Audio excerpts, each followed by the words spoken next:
મુસ્લિમોનું આક્રમણ અમારા ઉપર થવા માંડ્યું, એને બચાવવા માટે અમે અહીંયા આવ્યા હતા. નાયકા દેવી જે હતી રાણી, જે ફર્સ્ટ વોરિયર ક્વીન હતી, હિન્દુસ્તાનની મૂકો ફર્સ્ટ વોરિયર ક્વીન હતી, એમના સેનાપતિ પણ પરમાર હતા, એ અમારા પૂર્વજ હતા.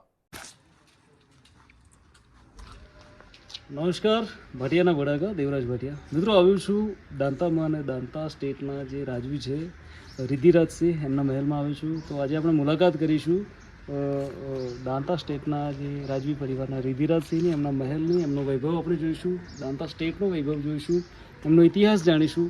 તો જોડાયેલા રહેજો મારા વિડીયોમાં, મજા આવશે. આજે મુલાકાત કરીશું દાંતા સ્ટેટના રિદ્ધિરાજસિંહના મહેલની.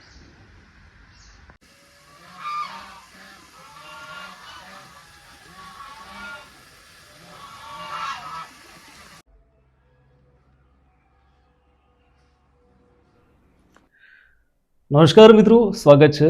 મિત્રો, આવ્યો હતો દાંતા. દાંતા એક સ્ટેટ છે અને અમારા બનાસકાંઠાનું જે શક્તિપીઠ છે, મા અંબાનું શક્તિપીઠ, એની બાજુમાં જ આવેલું દાંતા સ્ટેટ છે. અને દાંતા સ્ટેટના મહેલની મુલાકાત લીધી છે. તો આપણે વિડીયોમાં તો જોયું કે જે રોયલ ફેમિલીના જે અવશેષો છે, એની જે વૈભવ છે, તમે જોયું. તો મારી સાથે છે રાજવી પરિવારના રિદ્ધિરાજસિંહ. બાપુ, જય માતાજી. જય માતાજી. મારા દર્શક મિત્રોને હું જણાવવા માંગુ છું કે દાંતા સ્ટેટનો જે રાજવી પરિવાર છે, એની વંશાવલી તમે જોઈ છે. હું વોઇસ ઓવરમાં કરી દઈશ કે આટલું છે, પણ શું ઇતિહાસ છે આપણા દાંતા સ્ટેટનો અને અત્યારની સાંપ્રત પરિસ્થિતિમાં કેવું છે સર? દાંતા સ્ટેટનો ઇતિહાસ તો બહુ જૂનું છે. આપણે we can trace it back to Vikramaditya. So I think મારા હિસાબે વિક્રમ સંવત 2021 ચાલે છે હાલ. તો વિક્રમાદિત્ય અમારા પૂર્વજ હતા અને ત્યારથી આ દાંતા છે. પણ દાંતા ત્યારથી નહીં બસ્યું. દાંતા અમે હતા ઉજ્જૈનથી ગયા સિંધ, પાકિસ્તાન, અને સિંધથી પછી અહીંયા આવ્યા છીએ. અમે અહીંયા આવ્યા લગભગ 10મી સદીમાં, 10th સેન્ચુરીમાં. એ ટાઈમ અહીંયા સોલંકી રાજ હતો. તો અમે સોલંકી રાજના દ્વારા અહીંયા આવ્યા છીએ અને એમને અમને દહેજમાં માંગ્યું હતું. જે ત્યાંના સિદ્ધરાજ સોલંકી જે રાજા હતા, એનું કારણ એ છે કે ત્યાં લગભગ વધારે પણ જૈન ધર્મનું શું કહેવાય ચલન થયું હતું અને નોન એન્સા. અને એ ટાઈમે જ્યારે મુસ્લિમોનું આક્રમણ અમારા ઉપર થવા માંડ્યું, એને બચાવવા માટે અમે અહીંયા આવ્યા હતા. નાયકા દેવી જે હતી રાણી, જે ફર્સ્ટ વોરિયર ક્વીન હતી, હિન્દુસ્તાનની મૂકો ફર્સ્ટ વોરિયર ક્વીન હતી, એમના સેનાપતિ પણ પરમાર હતા, એ અમારા પૂર્વજ હતા. અને અમારું કેપિટલ ચંદ્રાવતી હતું. એના પછી તરસંગ આવ્યો આ પ્રાંતમાં, અને તરસંગથી પછી દાંતા આવ્યા લગભગ 800 વર્ષ પહેલા. અને અંબાજીનું એવું છે કે જસરાજ પરમાર, જે જસરાજ પરમાર અમારા જે પૂર્વજ હતા, એ જ્યારે આવ્યા તો એમને ડેરો કર્યો. અને એ ડેરામાં એમનું સપનું આવ્યા માતાજીના કે આપ અહીંયા જ બસી જાઓ અને હું આપને સપોર્ટ કરીશ. તો એમને પરિક્રમા કરી. તો એ જમાનામાં એમને 552 ગાંવની પરિક્રમા કરી અને પછી ગબ્બર ઉપર એમનો રથ ફસાણો. અને એના હિસાબે પછી માતાજીના મંદિર જે હતું એનું જીવન ઉદ્ધાર કર્યું. હાલ જે અંબાજી મંદિર આપણે કહેવાય છે, એમાં માતાજીના મંદિરમાં ઇતિહાસ છે કે માતાજીના મંદિરમાં મૂર્તિ નથી. માતાજીના મંદિરમાં શ્રીયંત્ર છે. અને જે મૂર્તિ છે મારા જૂના મહેલ છે, જે પબ્લિક માટે હાલ આપણે ખોલી કાઢ્યું છે દર્શન માટે, બધા માટે. તો મૂર્તિ ત્યાં છે. એ ચલિત મૂર્તિ છે. જ્યાં જ્યાં આપણી રાજધાની થઈ છે ત્યાં ત્યાં એ મૂર્તિ આપણે સ્થાપિત નહીં, સાથે ત્યાં એની પૂજા થાય છે. અને એવું કહેવાય છે કે જે સૌથી જૂનો જે સંઘ આવે છે આપણા અહીંયા, લાલ ઝંડા સંઘ, એવું કહેવાય છે કે જે હજી પણ એ આપણા અહીંયા દર્શન કરે છે, પછી અંબાજીમાં દર્શન કરે છે અને ગબ્બરની દૂરથી હાથ જોડવાના હોય છે. તો જે માતાજીની જ્યોત છે એ ગબ્બરમાં છે, માતાની જે આત્મા છે એ કહેવાય એ અંબાજી છે, અને જે માતાજીનું સ્વરૂપ છે એ અમારા રાજગઢી દાંતામાં છે. બાપુ, મેં મંદિરની મુલાકાત પણ લીધી છે. એવું કહેવાય છે કે ત્યાં પહેલો વ્યવહાર ત્યાં જ થતો હતો બધો. હાલ પણ વ્યવહાર ત્યાં જ થાય છે. તો અશ્વિની પૂજામાં જ્યારે અમે અંબાજી જઈએ છીએ તો એકમથી લઈને 7 દિવસ ત્યાં પૂજા થાય છે.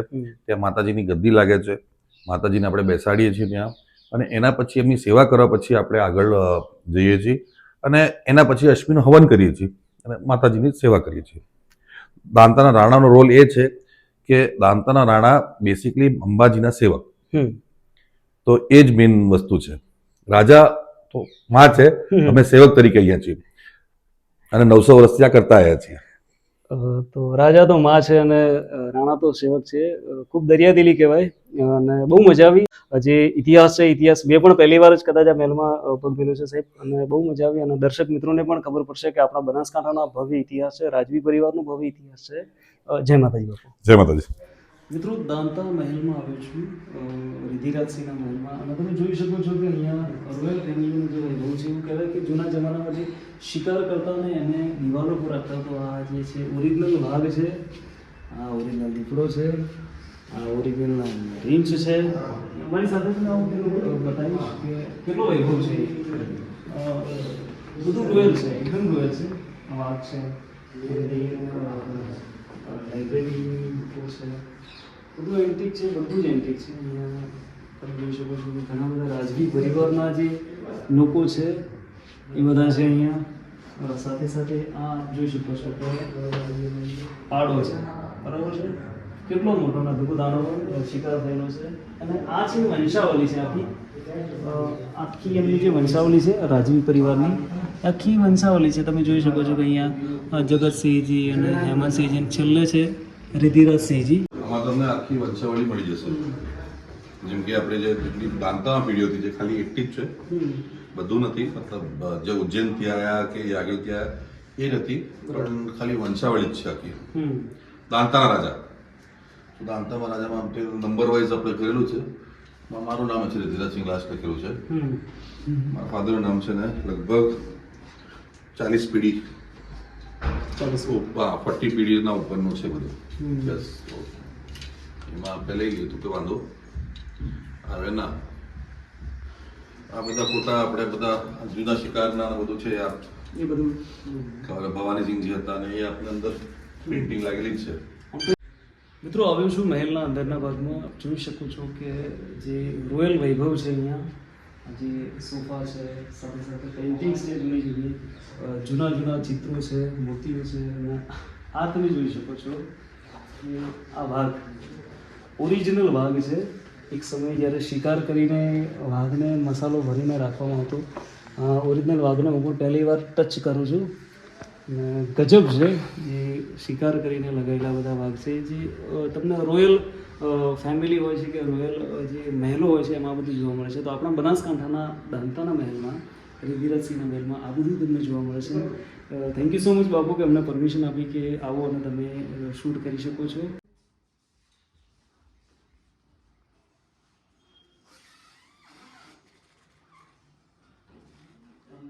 જલ્દી વસ્તુ દેખાય.